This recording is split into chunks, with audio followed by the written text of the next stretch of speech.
అందరికీ నమస్కారం అండి. నా పేరు ధనవత్ మోహన్ బాబు, రుస్తాపూర్ ఎంపీటీసీ, భువనగిరి, యాదాద్రి జిల్లా, తుర్కపల్లి మండలం. మీరు చూస్తున్నది ఈ వీడియో. గత నీళ్ళు 3 రోజులుగా ఈ విధంగానే పోతూ ఉంది. యావత్ రైతాంగానికి మీరు చూడండి, ఈరోజు గత 3 రోజులుగా వర్షం కురిసినటువంటి పరిస్థితులలో ఈ నీళ్ళు ఇదే విధంగా పోతూ ఉంది. మొత్తము ఈ మట్టితోటి కొట్టుకొని వచ్చి మీరు చూడండి, విజువల్స్ మట్టితో కొట్టుకొని వచ్చి పంట చేతికి రానటువంటి పరిస్థితి. మీరు ఈ తుర్కపల్లి మండలంలో మొత్తానికి 2500 ఎకరాల భూమి పంట నష్టపోయిందని మీరు చెప్తున్నారు. ఇది కేవలం తెల్లగున్న పేపర్ నల్ల చేస్తారు తప్ప రైతులకు మాత్రం న్యాయమైన పరిస్థితులు కానీ దాఖలు కానీ ఇంతవరకు లేదు. ముఖ్యంగా ఈ రాష్ట్ర ప్రభుత్వం రైతులకు భరోసా ఇవ్వాల్సిన బాధ్యత ఎంతైనా ఉంది. ఇప్పటికీ మీరు ఈ రైతుల పక్షాన, రైతుల పక్షాన మీరు వారికి ఒక ధైర్యాన్ని ఇవ్వాలని చెప్పేసి ఉద్దేశంతో మీరు చేయాలని నేను కోరుతా ఉన్నా. అదేవిధంగా మీరు చూస్తున్నారు పొలము, ఇక చూడండి మొత్తం నీలమట్టం అయిపోయింది. ఈ పంట గిట చేతికి రాని పరిస్థితి. ఇప్పుడు రైతు ఏం చేసినా ఎకరానికి రైతు బంధు 5000 ఇచ్చినా పెట్టుబడి మాత్రం 10,000 పెట్టాల్సిన బాధ్యత రైతు పైన ఉంది. రైతు 10,000 పెట్టి కేసీఆర్ ప్రభుత్వం 5,000 రైతు బంధుని ఇచ్చిన మాత్రాన మొత్తానికి ఎకరానికి 35 నుంచి 40 బస్తాలు పండినా మొత్తం 28 క్వింటాలు అవుతుంది. 28 క్వింటాలు అంటే ఒక క్వింటానికి 1835 రూపాయలు గవర్నమెంటు చెప్పింది. గవర్నమెంటు ఒక ధరను నిర్ణయించింది కాబట్టి 35 రూపాయలు ఇచ్చిపెట్టినా ఎకరానికి 1800 రూపాయలు చేసిన ఎకరానికి 28 క్వింటాలకు ఎంత అవుతుంది రేటు? 2 లక్షల చిల్లర అవుతుంది. 2 లక్షల చిల్లర అయితే రైతు బంధు ఇచ్చింది ఒక ఎకరానికి ఎంత? ఎగ్జాంపుల్ 5,000 ఇచ్చింది, 2 ఎకరానికి 10,000 ఇస్తుంది. అదే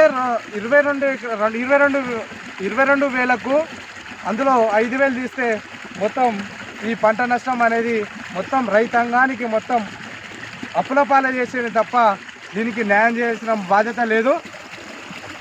ఈ రాష్ట్ర ప్రభుత్వం దేశంలో కానీ రాష్ట్రంలో కానీ ఎవరు ముందంజలో ఉన్నారు? ముఖేష్ అంబానీ బిజినెస్ ఎంత? ముఖేష్ అంబానీ ఆర్థిక లాభం ఎంత? ముఖేష్ అంబానీ, అనిల్ అంబానీ ఆర్థిక లాభాలు ఎంత ఉంది? ఫస్ట్ ఎవరు, సెకండ్ ఎవరు చూస్తున్నారు కానీ రైతు మాత్రం ఫస్టా లాస్టా వారు ఏ స్థితిలో ఉన్నారనే ఉద్దేశం గిట మీరు చూడలేని పరిస్థితి. ఇప్పటికిట రైతు పక్షాన, రైతాంగాల పక్షాన నేను కొట్లాడేది ఒకటే, రాష్ట్ర ప్రభుత్వానికి, ముఖ్యమంత్రి గారికి, అలాగే మంత్రులకు, ఎమ్మెల్యేలకు ఇప్పటికిట మీరు ప్రతి గ్రామంలో ఇంటింటికి వెళ్ళి వాళ్ళ సమస్య ఏముంది, వాళ్ళ ఎకరానికి పండించే భూమి ఎంత, వాళ్ళు ఉండే భూమి ఎంత, పండించిన ఏ పంట వేసిరో మొత్తం సర్వేలు చేపించి అధికారికంగా వాళ్ళు ఎంఆర్ఓ తోటి ఎండిఓ తోటి వాళ్ళు పంపించి ఏఈఓ వాళ్ళతోటి రాపించి పంపిస్తారు. కానీ తెల్లగున్న పేపర్ నల్ల చేస్తారు కానీ రూపాయి వచ్చిన దాఖలు లేదు. ఇప్పటికిట కనీసం గవర్నమెంట్ స్పందించి మంత్రులకు కానీ ఎమ్మెల్యేలకు కానీ మీరు గౌరవ ముఖ్యమంత్రి దగ్గరికి వెళ్ళి మీరు గట్టిగా మాట్లాడవలసిందిగా కోరుతా ఉన్నాను. ఈ రాష్ట్రంలో అవుతున్నటువంటి రైతాంగానికి ఈ విధంగా నష్టపోవడం జరుగుతుంది. చాలా వరకు రాబోయే రోజుల్లో కూడా మనం చైనాలో ఒకసారి చూసినాము. ఇంకా రాబోయే రోజుల్లో కూడా 2040-50 సంవత్సరాల్లో మనము ఈ ప్లాస్టిక్ ఆహారం తినే పరిస్థితి వస్తుంది. కాబట్టి మీరు ఇప్పటికైనా రైతాంగానికి ఎంతో కొంత నష్టపరిహారం ఇస్తామని చెప్పాలని కోరుతా ఉన్నా. అలాగే ఈ రాష్ట్రంలో రైతాంగానికి అవుతున్నటువంటి నష్టము ఒక బిజినెస్ మ్యాన్కి అవ్వట్లేదు.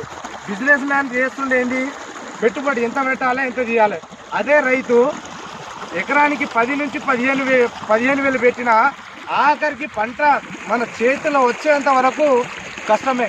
ఇప్పటికిట మీరు చూస్తూ ఉన్నారు, ఇప్పటికిట పంట రైతుకు నష్టపరిహారము రాని పరిస్థితి. మీరు అందరూ దయచేసి మీరు రైతు పక్షాన ఉన్నటువంటి రైతుల తరపున మీరు ఈ వీడియో నచ్చితే మీరు షేర్ చేయండి. అలాగే ఈ రైతుల పక్షాన మనం ఈ గౌరవ ముఖ్యమంత్రి గారికి తాగి వండుకుంటున్నా ఎట్లనో తెలుస్తలేదు కానీ మత్తు దిగేంత వరకన్నా ఈ వీడియోలతోటి షేర్ చేయాలని మనసారా కోరుకుంటూ థ్యాంక్ యూ, ధన్యవాదాలు.